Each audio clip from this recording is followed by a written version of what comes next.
Hello दोस्तों, welcome to my hospital duty and self study 90 day challenge blog में। आज के ब्लॉग की शुरुआत करते हैं शाम के 7:30 PM से। परफ्यूम की खुद पे बारिश करते हुए और अपनी घड़ी पहनते हुए अपन हो जाते हैं जल्दी हॉस्पिटल के लिए तैयार।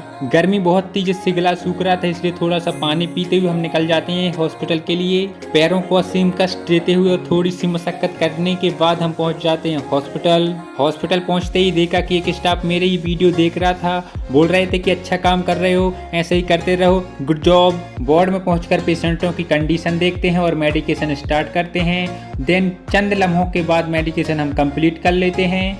कल 1 बजे के समथिंग मुझे लगाती है भूख, लेकिन खाने के लिए कुछ नहीं था, इसीलिए ऐसी कंडीशन आज ना हो, इसीलिए पहले से ही दुकान पर चले जाते हैं और खाने के लिए ले आते हैं कि अगर रात में भूख लगेगी तो हम खा लेंगे। सारा काम कंप्लीट करने के बाद रूम में जाकर थोड़ा सा फ्लेक्स करते हैं। नर्सिंग स्टूडेंट बताएं कि डायनाफार इंजेक्शन किस लिए यूज करते हैं। रात के 3 बजे ICU वार्ड में सारे पेशेंट सो रहे थे, सिवाय मुझे छोड़ के, क्योंकि सारे पेशेंट आराम से सोते रहे बिना दर्द के। इसीलिए मैं पेशेंट पर उल्लू की तरह नजर रखे हुए था और उनके मॉनिटर को मैं बारीकी से ऑब्जर्व कर रहा था कि उसमें कुछ अनयूजुअल ना शो होने लग जाए। इसी मौके पे एक मोटिवेशन लाइन हो जाए, राह संघर्ष की जो चलता है वही संसार को बदलता है। और जिसने रातों से जंग जीती, कि जिसने रातों से जंग जीती, एक दिन सूर्य बनकर वही चमकता है।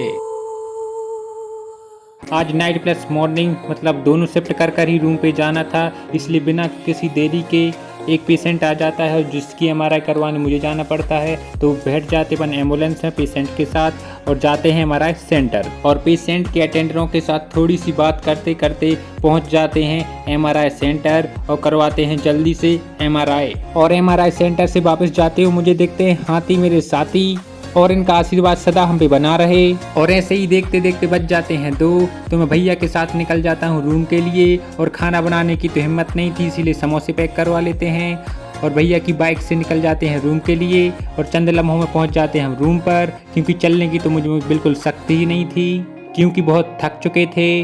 जल्दी नहाते हैं और समोसा बिस्किट और थोड़ी सी मिठाई खाकर सो जाते हैं। और जैसे ही जागते हैं थोड़ा सा मुँह धुलते हैं और जल्दी पढ़ाई करने के लिए हम बैठ जाते हैं। कुछ प्रेरणादायक लाइनें आपके सामने पेश हैं कि अपनी नज़र बार हमेशा उस चीज़ पर रखो जिसे तुम पाना चाहते हो, उस चीज़ पर नहीं जिसे तुम खो चुके हो। जो इंसान महान काम करता है और महान उपाधि पाता है, उसकी सोच इस विचार से शुरू होती है कि मुझे आम बनकर अपनी ज़िंदगी नहीं जीना है। और वो कहते हैं ना कि बुरे वक्त में कंधे पे रखा गया हाथ कामयाबी की तालियों से कई गुना कीमती होता है। और मैं तो लास्ट में एक ही बात कहूँगा कि सिर्फ मोटिवेशन से कुछ नहीं होने वाला। जब तक आप एक्शन नहीं लेंगे, ना तो आपकी आदतें बदलेंगी और ना ही आपकी लाइफ। इसीलिए सबसे पहले एक्शन लीजिए और पढ़ाई स्टार्ट कीजिए, तब जाकर आपकी ज़िंदगी बदलेगी, आपके माँ बाप के सपने पूरे होंगे। इसीलिए पढ़ाई कीजिए।